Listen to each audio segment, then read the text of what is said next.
तो मेहरबान कदरदान, चर्चा है या सेलिब्रेशन है, जश्न मना रहे हैं great actress, dancer and later politician Vyjayanthimala की। फिल्मों में कैसे आना हो, बचपन से ही वैजयंती माला को इत्तेफाक से दूर दूर तक कोई मन नहीं था कि उन्हें फिल्मों में काम करना है। ब्राह्मण परिवार की पुत्री थी और ये वो जमाना था जब जो सो कॉल्ड, जैसे कहते हैं ना, एक्सक्लूसिव लोग जो हुआ करते, एक्सक्लूसिव बड़े क्लास के लोग जो हुआ करते, संभ्रांत जिन्हें बोलते हैं, उस घर के लोगों को अलाउ नहीं था कि वो नाटक में या सिनेमा में काम करें। लेकिन कोई न जाने बिन तेरे राम, कहाँ दिन होवे कहाँ शाम, ये जिंदगी की गाड़ी पता नहीं कहाँ से कहाँ लेके चली जाए। एक डांस परफॉर्मेंस कर रही थी वैजयंती माला।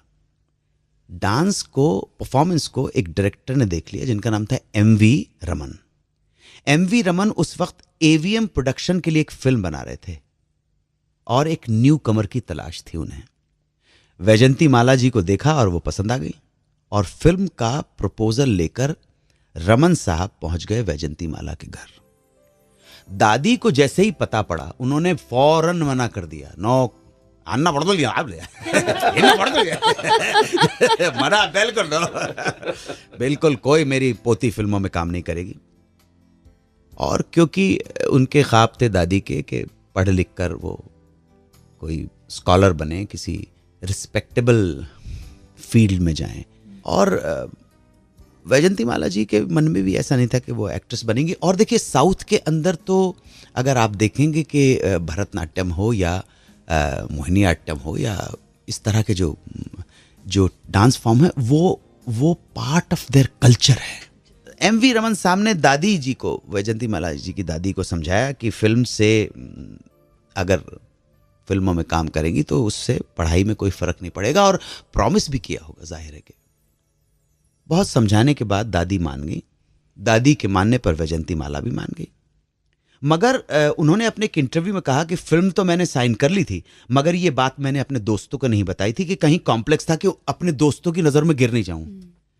साइन कर ली थी। ये पहली फिल्म थी उनका जिसका नाम था वसगाई। ये फिल्म रिलीज हुई और फिल्म रिलीज होते ही हिट हो गई। इतनी बड़ी हिट हो गई कि इसका तेलुगु में रीमेक बन गया, और इस रीमेक में भी वैजयंती माला जी थी, और इस फिल्म के लिए उन्होंने तेलुगु अपने पिता से सीखी। वसगाई की सफलता के बाद एवीएम प्रोडक्शन ने सोचा कि क्यों ना इस फिल्म को हिंदी में बना दिया जाए। तो एवीएम स्टूडियो ने वैजयंती माला को लेकर यही फिल्म 1951 में हिंदी में शुरू की। नाम रखा गया बहार और साइन किया गया करण दीवान को एज ए हीरो। ये 1951 की जो फिल्म थी बहार, ये 6th highest earner hit film रही। बहार फिल्म में वैजयंती माला जी के डांस को देख के नॉर्थ और सेंट्रल इंडिया, जहां सेंट्रल इंडिया में बैठे हैं भोपाल में, दीवाना हो गया था।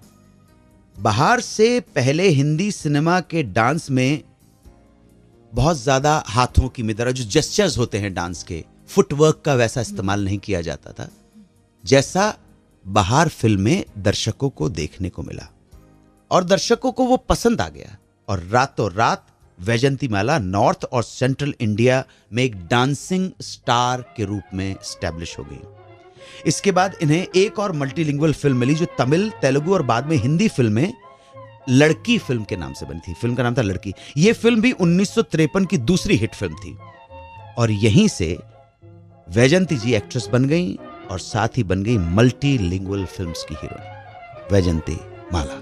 अलग अलग भाषाओं में काम करती रही वैजयंती जी, और किस फिल्म से वो बन गई हिंदी सिनेमा की सुपरस्टार। बहुत बड़ी हीरोइन थी वैजयंती माला, और उस फिल्म में ही उन्हें घोषित किया गया पहला फिल्म फेयर अवार्ड। यही सुपरस्टारडम की पहली फिल्म थी, और वैजयंती माला ने पहला अवार्ड ही ठुकरा दिया। क्यों, बताऊंगा थोड़ी देर में। 92.7 बिग FM पर आप सुन रहे हैं रेडियो का number 1 show Suhana suffer with Anu Kapoor.